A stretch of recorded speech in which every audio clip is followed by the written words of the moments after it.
Sixth class science first lesson మనం ఇవాళ revision చేసుకుందామండి. ఒకవేళ ఎవరైనా నిన్ను ఇష్టమైన ఆహారం ఏమిటి అని అడిగినట్లయితే నువ్వేమని జవాబు చెప్తావు? లడ్డు, బిర్యానీ, ఇడ్లీ, సాంబార్, పులిహోర అని, జొన్న అని ఇలా చాలా రకరకాలుగా చెప్తాం. ఇక్కడ చూడండి ఒక లిస్ట్ ఇచ్చారు. ఆహారం ఇష్టం అని చెప్తే సరిపోతుందా? అవి ఎలా తయారు చేస్తాం, ఎక్కడి నుంచి వస్తాయి అని కూడా తెలుసుకోవాలి. ఈ లెసన్లో వాటి గురించే ఉంది. మరి ఆహారం తినడం వల్ల మనకేమొస్తుంది, మనకేం లాభం? రుచితో పాటు ఆరోగ్యం కూడా వస్తుంది కదా. సో మనం ఏ ఆహారం తింటే మంచిది, ఏ ఆహారం తినకపోతే మంచిది అనేది కూడా ఈ లెసన్లో మనం తెలుసుకుందాం. ఆహారం అసలు ఎందుకు తీసుకోవాలి? శక్తి కోసం, ఆరోగ్యం కోసం ఆహారం తీసుకుంటాం. మరి ఆహారం తింటే మాత్రం సరిపోతుందా? అవి ఎక్కడి నుంచి వస్తాయి, ఎలా తయారు చేస్తారు అనేది కూడా ప్రాసెస్ తెలుసుకోవాలి. కింద చూడండి పర్టికులర్ ఏమిచ్చారు మనకి. అరటి పండులో మనం శరీరానికి అవసరమైన పొటాషియం అనే పదార్థం ఉంటుంది. ఇక్కడ రకరకాల ఆహార పదార్థాలు, రోజు మనం అందరం సేమ్ ఒకే రకంటే ఆహారం తీసుకోం కదండి. వివిధ రకాల ఆహార పదార్థాలు తీసుకున్నాం, డిఫరెంట్ ఆహార పదార్థాలు తీసుకుంటాం అందరం. మార్నింగ్ నుంచి ఈవినింగ్ వరకు నేను ఒకలాగా తీసుకున్నా, మీరు ఒకలాగా, మీ ఫ్రెండ్స్ ఒకలాగా ఉంటాయి, అన్ని డిఫరెన్స్ ఉంటాయి. అలాంటివి అన్నీ లిస్ట్ వచ్చేసి రాయమన్నారు. ఇక్కడ నెక్స్ట్ ఏమి ఇచ్చారు? ఆహారంలో వాడే దినుసులు. ఆహారం తయారు చేసేటప్పుడు ఎప్పుడెప్పుడు ఏ ఆహారంలో ఎలాంటి దినుసులు వాడతామనేసి ఇక్కడ మనం చెప్పారండి. ఏమని ఇచ్చారు చూడండి. ఇక్కడ బిర్యానీకి తయారు చేసేటి పదార్థాలు ఉన్నాయి, జాబితా ఇచ్చారు. బియ్యం, ఉప్పు, జీలకర్ర, టమాటా, ఆలుగడ్డ, ఉల్లిపాయ మొదలైనవి అవసరమని వాళ్ళ మమ్మీ అడిగిందని చెప్పేసి ఒక మ్యాటర్ ఇచ్చారు. నెక్స్ట్ ఖాళీ కడుపుతో అరటి పండు తినకూడదు.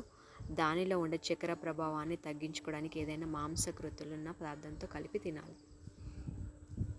ఓకే, ఈ బాక్సెస్లో ఉన్న వాటిని మీరు జాగ్రత్తగా చదవండి. 1-2 సార్లు చదువుతూ ఉండండి. ఖాళీ కడుపుతో అరటి పండు తినకూడదు. దానిలో ఉండే చక్కెర ప్రభావాన్ని తగ్గించుకోవడానికి ఏదైనా మాంసకృతులున్న ఆహార పదార్థంతో కలిపి తినాలి. ఇది ఎగ్జామ్లో బిట్స్ వచ్చేయడానికి ఛాన్సెస్ ఉంటాయి. ఇక్కడ కూడా ఒక బిట్ వచ్చిందని చూడండి. వివిధ రకాల ఆహార పదార్థాలను తయారు చేయడానికి వివిధ రకాల పదార్థాలు కావాలి. ఆహారాన్ని తయారు చేయడానికి ఉపయోగించే పదార్థాలను మనం ఏమంటాము? దినుసులు అని అంటాం. ఆహార పదార్థాలు తయారు చేయడానికి ఉపయోగించే పదార్థాలను దినుసులు అని అంటాము. ఇక్కడ మీకు ఇష్టమైన ఆహారం రాసి అవి వాటికి ఏవేవి అవసరం ఉంటాయని రాయమని చెప్పి లిస్ట్ ఇచ్చారు. అవసరమైన దినుసులు ఏమేమి ఉన్నాయని, ఇంగ్రీడియంట్స్ ఏమేమి వస్తాయి. నాకు కేక్ అంటే ఇష్టం, కేక్ ఎలా తయారు చేస్తారు, మీకు అయితే ఏవి ఇష్టమో, సేమియా ఇష్టం ఉంటుంది కదా, దాన్ని ఎలా తయారు చేస్తారు, లాంటి లిస్ట్ అవసరమైన ఏమేమి అవుతాయని చెప్పి రాయమన్నారు. ఇక్కడ చూడండి బాక్స్లో ఇంకొకటి ఇచ్చారు. చకోరి జీర్ణ వ్యవస్థకు, రక్త ప్రసరణ వ్యవస్థకు మేలు చేస్తుంది. ఇంక ఈ లెసన్లో మనకి ఇంపార్టెంట్ ఏమున్నాయి? పై జాబితాలో మరికొన్నింటిని చేర్చండి. జంతువులు. మనకి ఇక్కడ జంతువులు మరియు జంతువులు, మొక్కలు మరియు ఇతరములు అని వచ్చారు. మనము ఏ పదార్థం ఎక్కడి నుంచి వస్తుంది? మనము అన్ని వంట చేయడానికి నూనె అవసరం ఉంటుంది, ఉప్పు అవసరం, కారం, పసుపు, అల్లం, ఇలా అన్నీ ఉంటాయి. గుడ్లు, మాంసం, చక్కెర, ఇవన్నీ ఎక్కడ ఏదండి ప్లాంట్స్ నుంచి వస్తాయా, లేదంటే ఎనిమల్స్ నుంచి వస్తాయా, లేదంటే సీ నుంచి వస్తాయా, మరి ఎక్కడి నుంచి వస్తున్నాయి అనేసి అడుగుతున్నారు, చెప్పమని రేపు లిస్ట్ అవుట్ చేయమన్నారు. నెక్స్ట్ ఇక్కడ చూడండి, ఉప్పును గురించి కొంత సందిగ్ధంగా ఉంది కదా. ఇది ఒక ఖనిజం, సముద్రం నుండి లభిస్తుంది. మొక్కలు ఏ భాగాన్ని మనం ఆహారంగా తీసుకుంటామో చర్చించండి, మీ స్నేహితులతో రాయండి. బీట్రూట్ పిండి పదార్థాలు ఎక్కువగా పరిమాణంలో ఉంటాయి కాబట్టి వాటిని తరచుగా తినడం మంచిది. బీట్రూట్లో ఎక్కువగా ఏముంటుంది? పిండి పదార్థాలు ఎక్కువగా ఉంటాయి, వీటిని తరచుగా తీసుకోవడం మంచిది అన్నారు. ఇక్కడ చూడండి ఏమేమి ఇచ్చారు మనకు. సుగంధ ద్రవ్యాలు మరియు డ్రై ఫ్రూట్స్. బిర్యానీ చేయడానికేమో మనకు సుగంధ ద్రవ్యాలు అవసరం అవుతాయి, అదే డ్రై ఫ్రూట్స్ ఎందుకు? పాయసం చేయడానికి యూజ్ అవుతాయి. బిర్యానీ తయారు చేయడానికి వివిధ రకాల వంట దినుసులు, యాలకులు, లవంగాలు, దాల్చిన చెక్క, బిర్యానీ ఆకులు, నల్ల మిరియాలు మొదలైనవి ఉపయోగిస్తాం. వీటిని సుగంధ ద్రవ్యాలు అంటారు. పాయసం తయారు చేయడానికి జీడిపప్పు, బాదం పప్పు, కిస్మిస్ లాంటివి ఉపయోగిస్తాం. ఎండిన పండ్లు. Dry fruits. సుగంధ ద్రవ్యాలు, డ్రై ఫ్రూట్స్ ఇచ్చే ఆహార పదార్థాలు కొన్ని ప్రాంతాల్లో మాత్రమే పెరుగుతాయి, ఎక్కువ పరిమాణంలో లభించవు, అందుకే ఇవి చాలా ఖరీదైనవి. అందుకే మనం డ్రై ఫ్రూట్స్ కొనాలంటే చాలా కాస్ట్లీ ఉంటాయి కదండి. ఇవి ఎక్కువ పరిమాణంలో మనకు దొరకవు, అందుకే కాస్ట్ ఎక్కువ ఉన్నాయి. సాధారణంగా మొక్కలలో ఏ భాగాన్ని ఆహారంగా తీసుకుంటాం, ఉపయోగిస్తాం అని ఇక్కడ ఇచ్చారండి. మనము కొన్నిట్లలో నుంచి ఆకుకూరలలో నుంచి ఏ పార్ట్స్ తింటాం, ఎక్కడ అదండి, కొన్నిట్ల లీవ్స్ తింటాం, కొన్ని కాడలు తింటాం, కొన్ని వేర్లు తింటాం, ఇలా ఎక్కడి నుంచి ఏముంటాం, ఏ పార్ట్స్ తింటామని చెప్పేసి ఇచ్చారు. ఆహారంలో మనుషులలో ఆహార అలవాట్ల గురించి ఎలా ఏర్పడతాయి, మన ప్లేసెస్ని బట్టి ఆహార అలవాట్లు చేంజ్ అవుతుంటాయి. మనకి ఇక్కడ వరి ఎక్కువగా పండుతుంది కాబట్టి మనం వరికి సంబంధించిన ఆహార పదార్థాలు ఎక్కువగా తీసుకుంటాం. మన రాష్ట్ర భౌగోళిక స్థితిగతులు, పరిస్థితులు వరి పండించడానికి ఎంతో అనుకూలంగా ఉండడం వల్ల మనం ఎక్కువగా వరి ఎక్కువగా పండిస్తాం. మన రాష్ట్రంలో వరి ఏ జిల్లాలో ఎక్కువగా పండిస్తారు అని రైతులు వివిధ రకాల పంటలు ఎక్కడ పండించినప్పుడు మనం సాధారణంగా బియ్యాన్ని ప్రధాన ఆహారంగా ఉపయోగిస్తాం.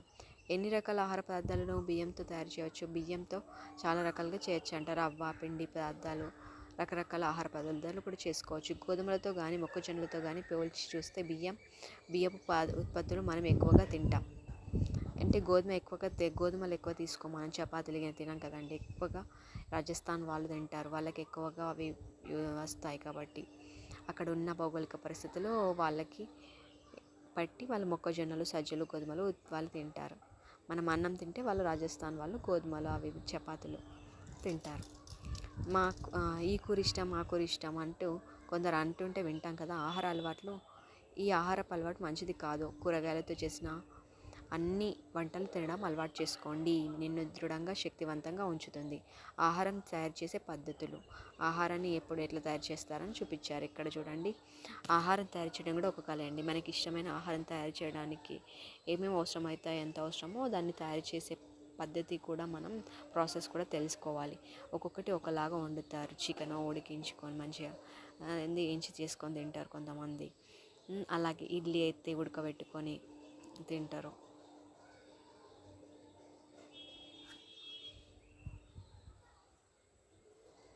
నెక్స్ట్ చిప్స్, బంగాళదుంపలు ఎలా ఆయిల్లో వేయించి తీసుకుంటారు. ఇలా రకరకాలుగా ఆవిరిలో ఏమేమి చేస్తాము, ఉడికించి ఏం చేస్తాము, నెక్స్ట్ ఆయిల్లో ఏం చేసుకుంటాము, తక్కువ నూనెతో ఎక్కువ నూనెతో ఇలా చంపింగ్, మిక్సింగ్, చిన్న చిన్న ముక్కలుగా పెద్ద ముక్కలుగా అనేది ఒక జాబితా ఇచ్చారు.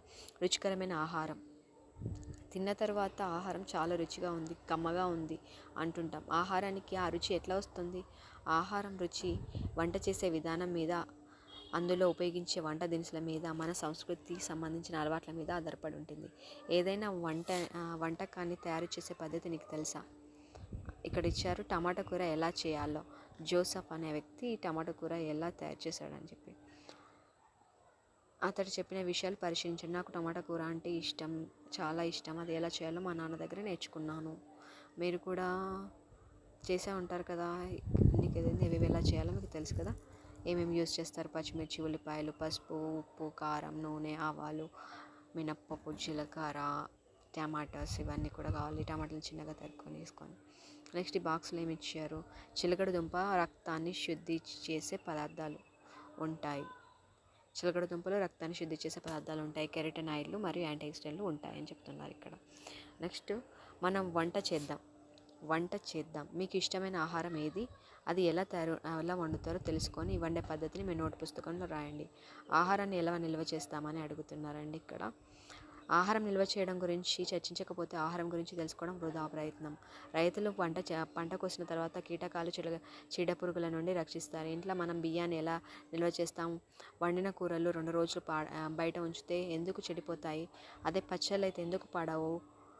నిల్వ చేసే పద్ధతిలో కారణం మీకు తెలిసే ఉంటుంది కదా. కొన్ని పద్ధతులు ఉంటాయండి. ఒక్కొక్కటి ఒక్కొక్కలాగా ఏమంటారు దాన్ని స్టోర్ చేస్తారు. ఇంట్లో కూరగాయలు పచ్చళ్ళు ఎలా పచ్చళ్ళుగా ఎలా మారుస్తారు? కూరగాయలు నిల్వ చేసే దినుసులు ఏవో తెలుసుకోండి. పచ్చళ్ళు నిల్వ ఉండడానికి కారణం ఉప్పు, కారం, నూనె, పసుపు పొడి. తీర ప్రాంతాల్లో చేపలు నిల్వ చేయడానికి వాటిని పొగపెట్టి దృశ్యాలను సర్వసాధారణంగా చూస్తూ ఉంటాం. కొన్ని రోజులు ఎండబెడతారు కదండి. పొగపెట్టే విధానం, తంపట వేయడం గురించి సమాచారాన్ని సేకరించండి. నెక్స్ట్ ఈ పద్ధతి ద్వారా ఏ ఆహార పదార్థాలు నిల్వ చేయవచ్చు తెలుసుకోండి. చక్కెర పాకం, తేనెను, పండ్లను నిల్వ చేసే పదార్థాలను ఉపయోగిస్తారు. అందుకే తరచుగా పండ్లను చక్కెర పాకం అంటే తేనెలో నిల్వ చేస్తాం. పండ్లను జామ్, పండ్ల రసాలు, మార్చి యూజ్ చేస్తాం, అంటే జామ్స్గా చేసి యూజ్ చేస్తామని చెప్తున్నారండి పండ్ల రసాలను. ఆహారం నిల్వ చేయడానికి మీ తల్లిదండ్రులు పాటించే పద్ధతుల గురించి తెలుసుకోండి. ఆహారం నిల్వ చేద్దాం.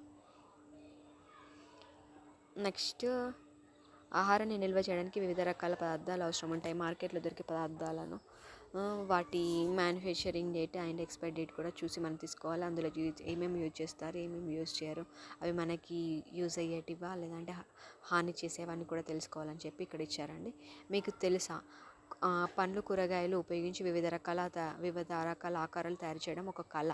కొంతమంది కూరగాయలను ఉపయోగించి వివిధ రకాల ఆకారాలు, డిజైన్లు అద్భుతంగా చేస్తారు, అలంకరిస్తారు. దీన్నే వెజిటబుల్ కార్వింగ్ అంటారు. Vegetable carving. మీకు అందుబాటులో ఉన్న కూరగాయలతో బొమ్మలు తయారు చేయండి. కీలక పదాలు: వంట దినుసులు, నిల్వ చేయడం, ఉపయోగించే పదార్థాలు, సుగంధ ద్రవ్యాలు, డ్రై ఫ్రూట్స్. మనం ఏమేమి నేర్చుకున్నాం ఈ లెసన్లో? మొక్కలు, జంతువుల నుంచి మనకు ఆహారం లభిస్తుంది. ఆహారాలు వండడానికి మనకి ఎన్నో రకాల వంట దినుసులు అవసరమవుతాయి. మొక్కలు వివిధ రకాల భాగాల నుండి వేర్లు, ఆకులు, పండ్లు, పువ్వులు ఆహారంగా ఉపయోగిస్తాం.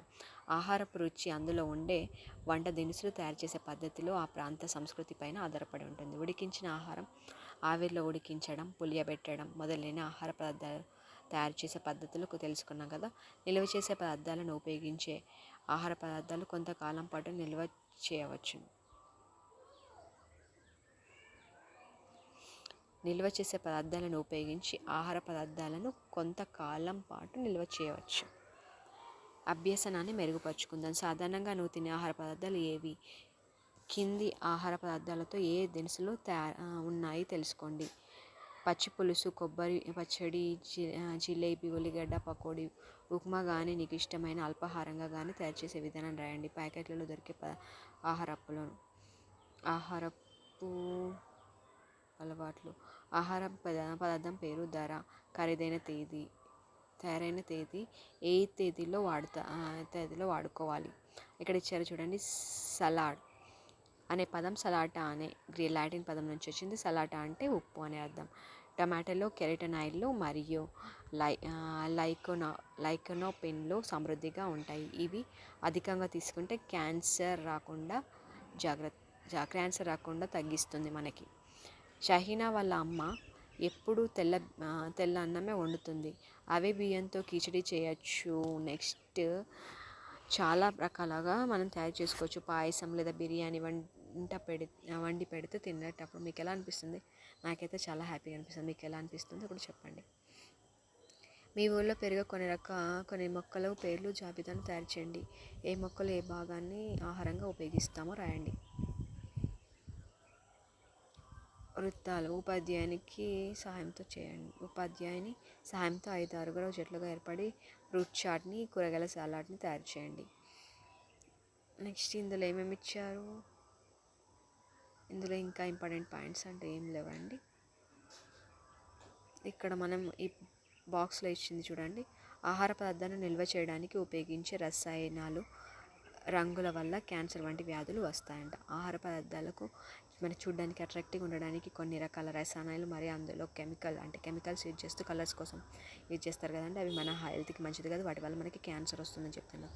ఓకే, ఆహారం అనే లెసన్ కంప్లీట్ అయిందండి. మీరు నా ఛానల్ని సబ్స్క్రైబ్ చేసుకోండి. Vidya Vedika. Like and share and subscribe కూడా చేసుకోండి. Bye friends.